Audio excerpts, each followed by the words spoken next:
chapter 13, final chapter. Become the person you want them to be. Today is August 21st, 2024. Today, my son Mason would have turned 26 years old. Mason's death resulted in a pain, in a discomfort, in a form of agony that words will never be able to describe. A dreamlike state, a nightmare, a place where you feel paralyzed, trapped, captured, unable to imagine or even grasp joy or happiness. Hell, a living hell. God is love. Hell is isolation from God. Mason's death felt like hell, like I was hovering over my body, watching people love on me and help me while being incapable of accepting or feeling. I remember wanting to sleep so badly. The thought of having some form of relief that maybe I could just fall asleep. I wouldn't have to deal with the pain. The problem was waking up. Every time I woke up, the record player would start. The core memories would come one track after another. Some songs were happy and some of them were sad, but the last track of the album always ended with him dead. How would I possibly get through this day? How can I possibly fast forward with the hope of being able to fall asleep? Why can I not switch the record? Why can I still smell him? Why can I still feel him sitting on my lap or riding on my shoulders? Why can I only talk to him in my dreams? Mason and I flirted with death many times. I remember climbing rocks in the mountains. There was no cell service. There were no other people. We were exactly where we wanted to be, in the middle of nowhere with no safety net.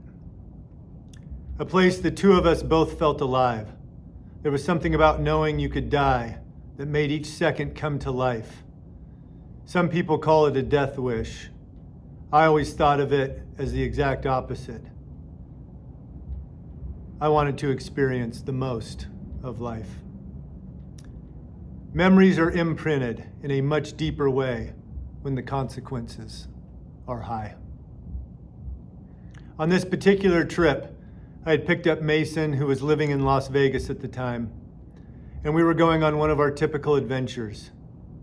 These adventures usually consisted of fly fishing gear, peanut butter and jelly, the unhealthy kind that comes in one container, a couple loaves of white bread, gallons of water, and most important, no plan. There were usually a general direction that we would start driving in, but the plan was always to have no plan, just to live. Him and I, without the distractions of anything or anyone, making up for lost time. I think Mason was around 13 at the time of this trip. It had been a few months since I had seen him. He was obsessed with catching lizards in the wild, and if there would have been an Olympic sport, he would have been the captain. He was able to harness all of his athletic talent and his understanding of nature to excel in certain disciplines. Fly fishing is the one that everyone knows about, but any form of fishing for that matter, he did not discriminate.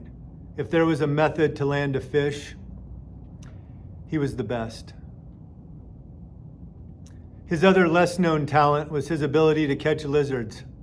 And our first adventure on this trip took us hours into the mountains chasing lizards. and we ended up in a spot that I didn't know how to get us out of.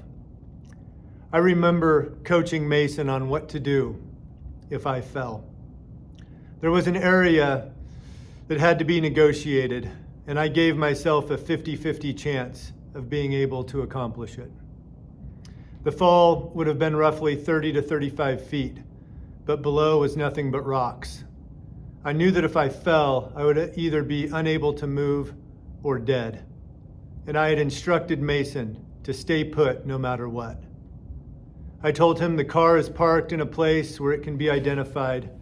If we don't show up or check in within a few days, somebody will find you. This might have been the first time I prayed out loud in front of him for something specific. After saying my prayers and my potential goodbyes, I entered a level of focus that I do not believe can be reached unless death is around the corner. To an expert rock climber, what I was doing was probably not a big deal. But at the time, I was 240 pounds, and although I was athletic, rock climbing was not something I was skilled at or built for. Once I made it down and nervously watched Mason begin, my fear disappeared quickly. He negotiated something that almost cost me my life, effortlessly. He knew it could be done because his out-of-shape dad just did it. And his young, flexible, athletic body negotiated the situation rather easily. Mason was becoming me. Even though I was 60 or 70 pounds overweight, I was still chasing the next thing to push the limit. I remember being so proud that my son was so fearless and that he had the athletic ability to focus, to shut off fear, and to accomplish things that most people would never try. This experience should have woke me up to how our children often become us and the weight that that statement carries. Several years later, Mason and I were jet boating in Hell's Canyon. We had been running rapids and fishing in an old but extremely capable jet boat. It was around 3 o'clock in the afternoon. We had started heading back towards the dam. Out of nowhere, the boat lost power. I went through the normal process of trying to restart, checking fuel levels, switching fuel tanks, etc. After 30 seconds, the situation began to intensify. We had roughly 15 or 20 seconds before we were going to go backwards without power through a rapid that would have surely sunk the boat. I remember Mason locking eyes with me. I began giving instructions. There was no fear. There was no panic. There was electricity, like a warrior accepting a challenge. There was one large rock sticking out from the bank, and it was creating an eddy. I knew our only hope of saving the boat was to hit that eddy. I handed Mason the end of a rope, grabbed an oar, and dug it into the water with everything I had. It broke on my second stroke, and for a brief moment, jumping overboard entered my mind. I believe in supernatural intervention, and I believe that time was slowed down. This was followed by me grabbing the second oar and getting us just close enough that Mason was able to jump from the bow and land on this rock. I told him to wrap the rope and to hold on, but under no circumstances to get in the water. I yelled, "If you can't hold it, just let go. I'll jump out and meet you on the other side of the rapids." I watched my son, who was probably 16 at the time, hold on with a strength and determination that only takes place in life or death situations. I remember time slowing down a second time. The boat started to swing over into the eddy. It only took 5 seconds, but felt like 5 minutes. The focus on Mason's face and in his body were the result of him doing something that I could tell he enjoyed. He enjoyed being that close to disaster. He enjoyed pushing the limits to the very edge. It took us 4 or 5 hours to get the boat operational. Not knowing if it would die again, we ran that river at full throttle and made it back to the dam just as the sun disappeared. Later, we joked about how fun it would have been if the boat wouldn't have started. We would have spent the night on the river, just another adventure.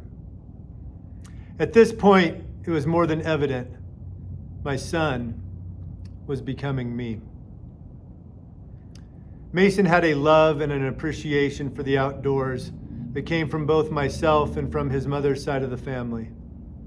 His days, whether he was with me or not, were spent fishing and in the mountains, and it was the one place he truly felt at peace. The activities and the hobbies that we shared and that I encouraged him in, I would never change.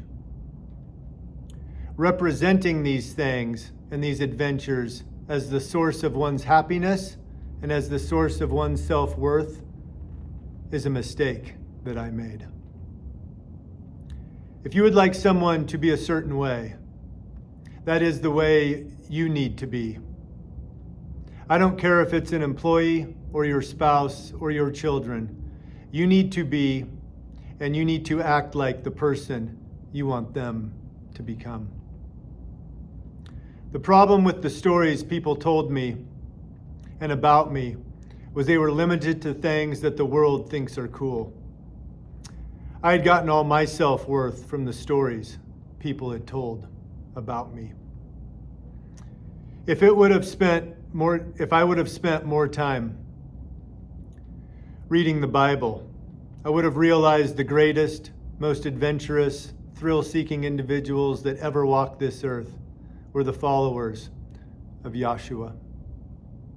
It didn't matter how many times their lives were threatened, their life was less important than serving the Almighty.